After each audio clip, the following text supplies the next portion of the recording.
got a little windy right now, and you can see all these leaves. But the Betta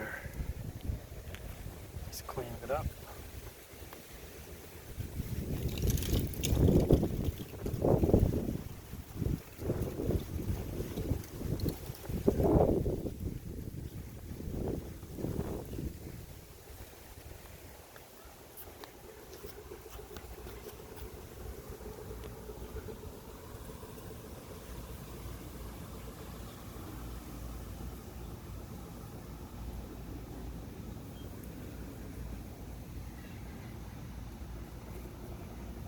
Just leaving a trail of clean water.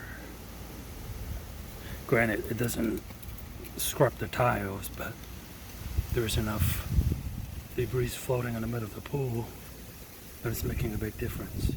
And I was able to swim today without even having to skim or rake the pool at all.